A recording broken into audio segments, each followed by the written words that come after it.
You may be wondering why I'm playing with my organ in a crowded church. Well, this is Gamesmaster, television's only video game magazine show, coming to you from the only church in the country where Harry Seacombe is too fat to fit through the door. But we'll begin tonight with our initial game-playing challenge, and to detail it, I hand you over to the celestial godfather, the Gamesmaster. Hello. How kind of you to join me once again. I have to admit to being rather pleased with the 3 little challenges I've managed to concoct for you this week. To tee us off, we take to the fairways and putting greens of top players' golf. If you wish to complete my challenge successfully, you will need to play the first 3 holes of the country club course in level par. Best of luck. And attempting to keep his balls out of the bunker and in the holes in our first challenge is Mark Boduano.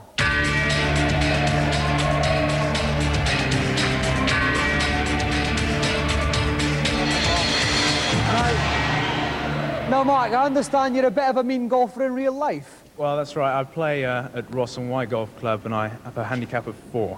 Right, okay. Now, how do you fancy your chances on the computer equivalent? Prefer to be doing the real thing, but I'll give it a go. Okay, if you'd like to get the feel of your clubs in our hot seat, we'll get ready to tee off.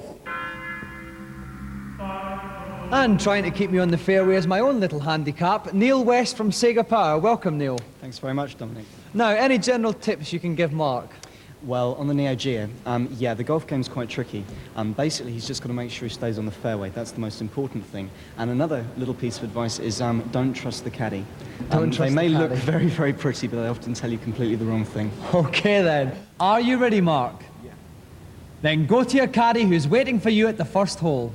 Okay, now on this first hole, he's obviously, what's he going to try and do with his first shot? Okay, well, first of all, he's taking a wise precaution of having a look about the course before he starts, yeah? He's got to set himself up for his shots, and so he'll have worked out that he needs a shot onto the first fairway. Let's see if he's made it. Wax that one. Oh, my dear, he's hooked that a little bit, but it's sneaked Very, onto the very fairway. onto the fairway. Well, very risky shot, but it's paid off a bit. it has paid off indeed. He's now set up very nicely indeed. Okay, now we're coming up for the second stroke here. Okay, he's using a 4-iron, and he must, right, this meter up here, he's gone for a 100% strength shot, which is quite risky, because he now runs the risk of either slicing or hooking it. Oh, is it going to run out in the fairway? The green, yes, it's on the green. Oh, no, it's got too far. Oh, my word. Just slipped off of the green there into the rough at the side, but nevertheless, quite a good stroke. Almost an excellent shot. Very, very good indeed. He's picked himself a sand wedge, a little chip shot. Delicate chip. Oh, my word, he was nearly sunk it there. But he's left on the green for his par putt. Okay, he's got to get a par to stay in the running for the challenge. He's got a par each hole, so it looks like he's okay on this one, if he can just sink this putt. And it's in there! He's done it. So now we're going on to the second hole. Quite a tricky, thin little hole, this one, Neil. Yeah, that's right. There's a couple of really nasty bunkers, and if he really takes a swipe and mucks it up, he's going to end up in the sea. He's picked himself a 1-wood, and off he goes. 100% whack. Oh, and he wallops and that one. And it looks to be doing okay. What a nice stroke. Couldn't have been much better, could it? Lovely first stroke there from him. 213 yards. That really is a very good shot. Okay, now he's going to whack it again there. Is he going to stay on? Oh, he may have just over the net. He may well be going for the bunker here. It's just, oh! Just on the rim of the bunker there, Neil. Very dangerous. This guy's got luck on his side. Yeah, 90 yards. The sand wedge would actually do it, yeah? Or he's going for a pitching wedge as it happens. Give him a little bit more length. That's right, especially when you consider he's in the rough. Right. Nice lofted club. Here we go, this one should sail straight up in the air. Yep, there it goes. Oh. You can follow the shadow on the ground. Right. And is it going to creep on the green just about? He might. Oh, no, he didn't make it. Oh. It's in the rough. That was bad luck. But again, that was only his 3rd shot, and he's got another 2 to get it in. He's still on course. And to win the challenge, all he has to do is stay on par. That's right. Nice little chip up. Oh, my word, it could be going in. Oh! That was a beautiful little shot. And he should be set up here for the par, Neil. He should. If he misses this, he'll never forgive himself. Green slope, uphill to the right. Okay, look at the slope in the bottom left-hand corner. Right. You can see that the green's sloping from bottom left to top right. So a bit more power required. Bit more power. Oh, no, and he's missed it. Too much. Oh, my word. And now he's left himself a dreadful shot to try and get back. This is a very tough shot. Just a little bit too much power in this putter. Yeah. Beginning to feel the pressure, I think. So he really must... But he did it. Right. Okay. Now it leaves it very interesting because he must have a birdie on this final hole, Neil. So he's really got to get on the green with this opening shot. He certainly has. And he's giving it a thwack. Come on, he could be... Oh, no, it's falling a bit short. Oh, no, he's going to go in the bunker. Now, this is his last stroke, Neil. Basically, he's going to need a miracle from this position. He certainly is. It looks as if the only thing he'll come away with is a dinner date tonight. Okay. Oh, it could... Oh, no. Oh, my word, it's got the ones. Is he going to do it? So that means that Mark has gone over par and his challenge has sadly ended in abject failure. Bad luck, Mark. You started off very well, parred the first hole, but then it seemed to be when you got into the green, your trouble started. The nearer you got to the hole, the more nervous you got. I really couldn't judge the pace of the greens at all, and I've just messed up. Okay, well, we very much enjoyed having you on the show. Have you enjoyed it, Mark? Yes, thanks, Dominic. Okay, a round of applause again for our gallant contestant, Mark Manuano. And while Mark treads back to Ross-on-Wye for a sad stroke or two on his own, we're going to cast our eyes over the latest reviews. This week, we take to our TARDISes and have a look at futuristic games.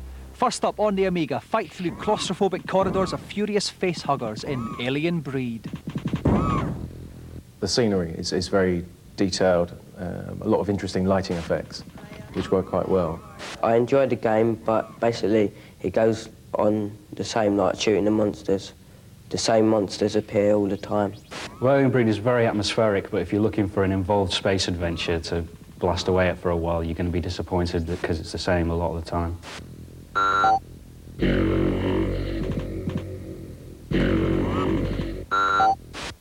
Get ready! Next up, Forget Fair Play as the sport of the future comes to the Mega Drive in Speedball 2. It's basically like football with no rules, and the fact that you can beat the shit out of each other does make it far more entertaining than a straight football game. I think where you can buy and transfer players is a really good idea, so you can build your team up. I'd definitely recommend it. If you've got a Mega Drive and you've seen the Amiga version and interested in it, then you'll still find it a wholesome game that you can really get stuck into, even if there are a few presentation quirks that don't make it quite as good.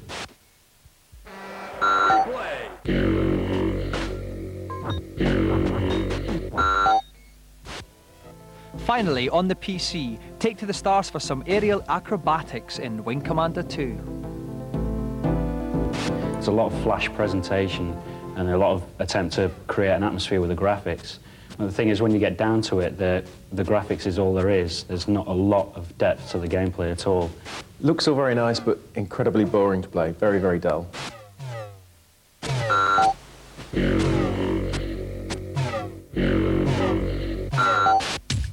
And now for this week's feature. With a cornucopia of new consoles either having just been released or about to hit the scene, console buyers face greater choice than ever before. Over the next few weeks, we'll be finding out whether these machines are the ultimate in gaming fulfillment or simply all mouth and no trousers. Today, Paul Lakin, editor of GameZone magazine, casts his peepers at the Neo Geo. Most consoles claim to have arcade-style, arcade-quality graphics and sound. With the Neo Geo, you've actually got an arcade machine. If you possess your own Neo Geo, you can go and play the game in the arcade, save your game position on a credit card, take it home and continue playing at home. Quite why you'd want to do that, I don't know. The machine itself is very impressive. It's got the capability to put over 4,000 colours on screen at one time, and its 24-bit processor is the most powerful available at the moment. If you're feeling rich and you're feeling like the most powerful machine available, then the Neo Geo is the one to have, but it is a lot of money.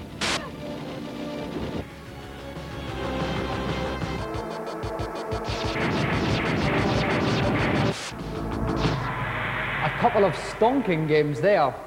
Now, about this time every week, I don't half fancy a celebrity challenge. Well, this week is no different. To hear all about it, let's call up Gamesmaster. Nice to see you again. I do hope you enjoyed my last little jaunt. For my second challenge this week, I thought we might take to the piste with Ski or Die, a most amusing little game in which carefree young stunt skiers, or hot doggers as I believe they're called, perform dazzling aerial acrobatics. You will have 3 jumps with which to impress the panel of 6 judges. Marks are awarded for speed, altitude, difficulty of maneuver, and grace. So come out spinning and reach for the skies. Well, our next two competitors are particularly suited to this game. Game players extraordinaire, as well as being masters of the piste. They're also two of the nation's most favourite DJs. From Capital Radio, please flap your hands fervently for Pat Sharp and Mick Brown.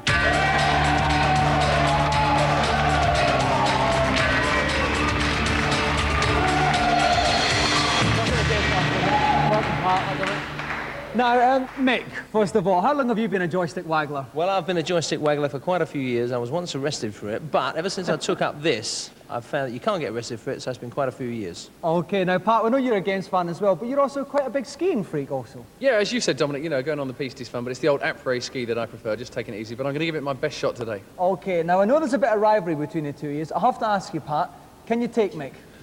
I'll have to ask my wife first. OK. To find out who wins this celebrity battle of the joystick tuggers, join us after these messages.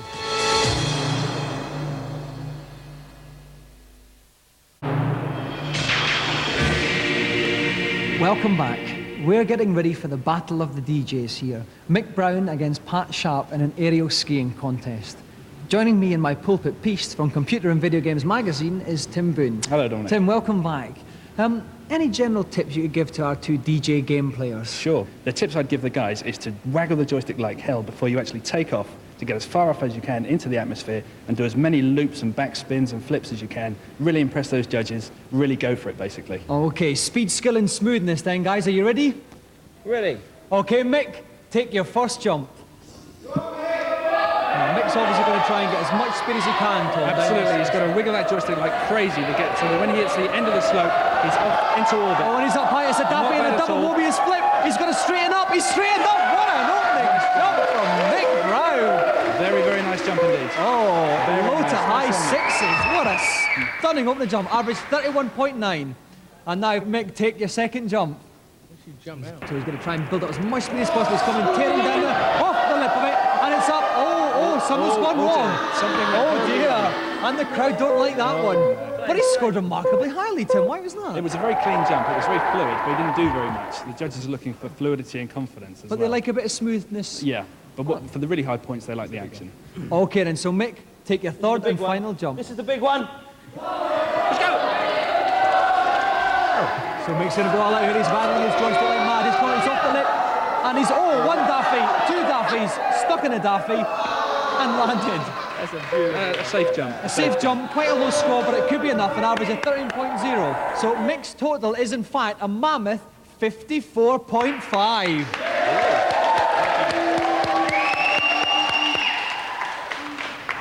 Well, Tim, Pat's going to have his work cut out to match that. How would you advise him to take each of his jumps? I think that he should put some points straight down by doing a straightforward jump on the first jump. And if that's successful, really go for it. I'm talking about a triple loop, possibly. OK, let's see if Pat takes your advice. Pat, when you're ready, take your first jump.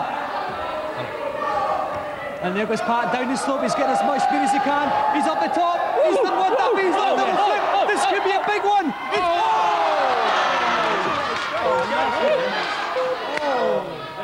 Well, Pat averages 14.9 for his first jump. Tim just tried to be a bit too special, didn't he? Absolutely. At the very last minute was just too ambitious. Should have left it as it was, gone for those big points, and he would have scored a massive amount for that. OK, so Pat needs quite a big jump here now. Here he goes to his second jump. And he's going down the wrong way. He's approaching the lip. It's a nice, clean exit from the lip. One daffy, one flip, two flips. He's going to straighten up here now. Oh, he just missed it again. He's out. Oh, and he's scored low by the judges there, 7.4. Now, by my calculation, he's got to score over 30 for his final jump. Tim, is it possible? He can do it, but it's got to be something. He's got to go into orbit, basically. Right, and he's got to land safely. That's where Pat's problems are, coming down to Absolutely. earth. OK, Pat, your fans are cheering you on. Take your third and final jump. And Pat's bombing down the wrong way. He's given it all this time. He's up in the air. He's done one backflip with a top, one daffy. He hasn't straightened up. Oh, he's straightened up just in time. 3.9, 3.8, 3.8. 80.3 average. I don't think that's enough, Tim. It was a good jump, but it simply wasn't enough. He needed something very spectacular there. OK, and the final score for Pat was 40.6. Just edged out by Mick, who is tonight's winner.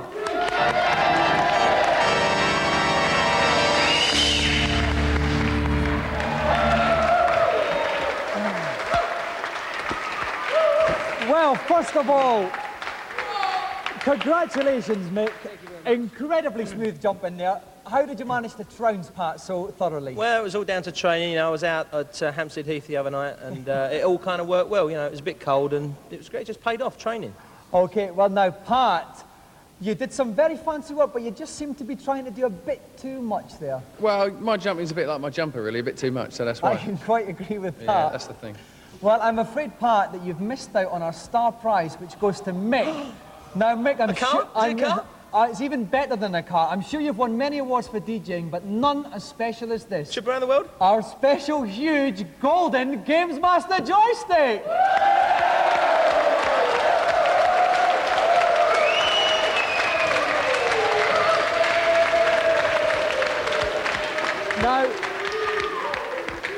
Now, Mick, you can take that home, and I'm sure you could do a lot of damage with something like that. I'm sure it could do a lot of damage to someone, yeah. So I shall gladly accept this on behalf of Capital FM, because I think, well, actually what we'll do, Pat, we'll put this in the Capital Foyer in London so everyone can come up and have a gaggle at my joystick. Okay, great. Another round of applause for Pat Sharp and Mick Brown.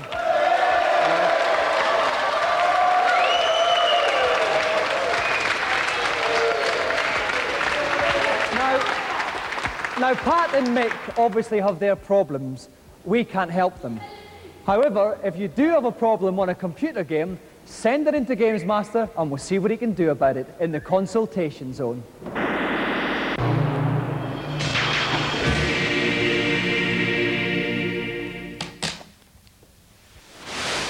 Hello, Gamesmaster. Welcome to my kingdom. I am delighted to see you. And what have you got to ask me? I've been playing Zelda for months, but I can't find the Guardian on level 7. Can you tell me where it is, please?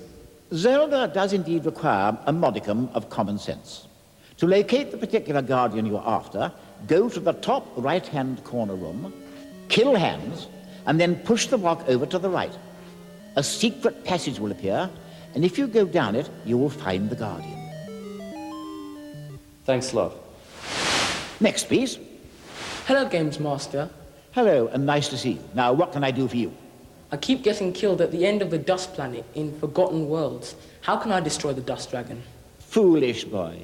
It sounds to me as if you've been overlooking the fact that the dragon's only weak point is its heart. Shots aimed anywhere else are simply wasted. If you stray low to avoid the razor claws and keep firing at the heart, you should have no trouble disposing of the beast.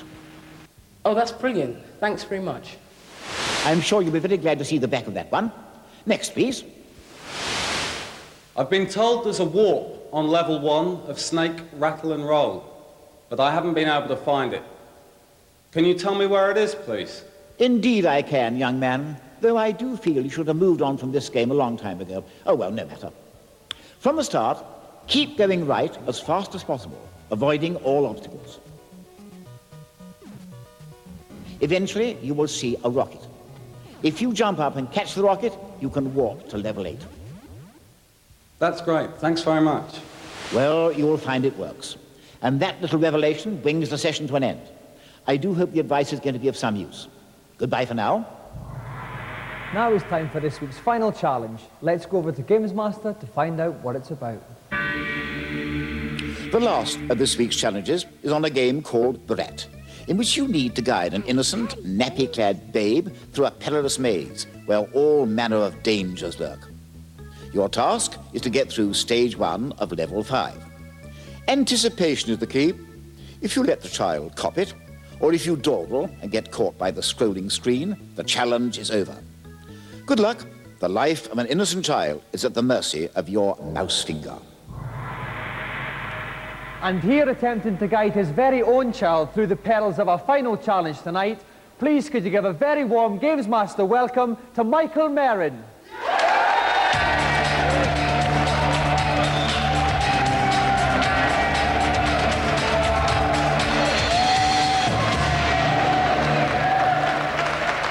Welcome to Gamesmaster, Michael.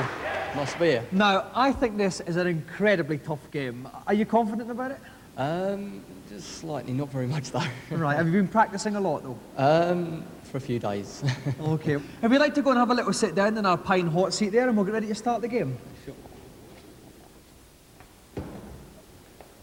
Joining me again as co-commentator is the lovely Tom Watson from Renegade. Welcome back, Tom. Evening, Dominic. Tom, what should Michael's general tactics be on Brat?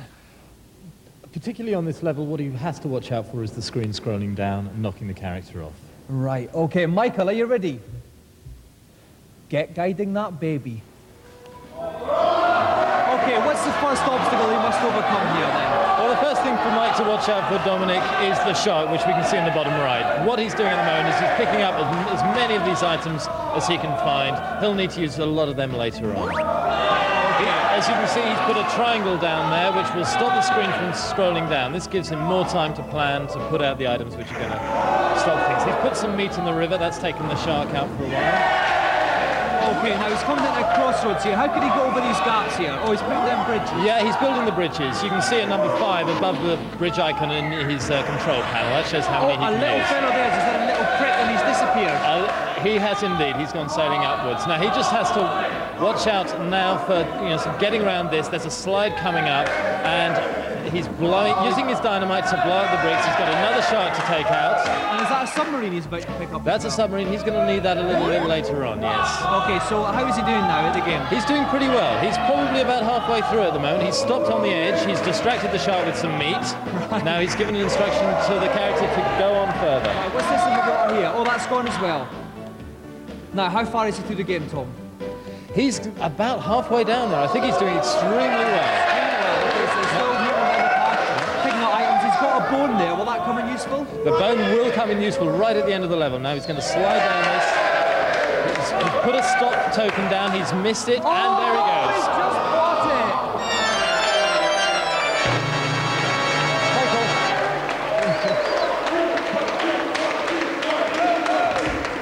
Commiserations, Michael.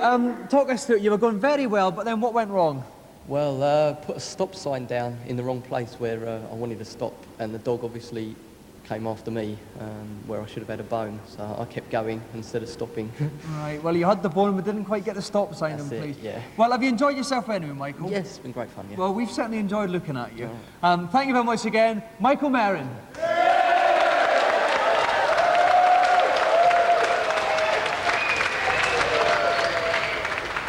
So that's it for tonight, but there's a sniff of Darjeeling in the air. So it's on with the smoking jacket and off to the cloisters. Keep pounding the keyboard and we'll see you in 7 days. Good night.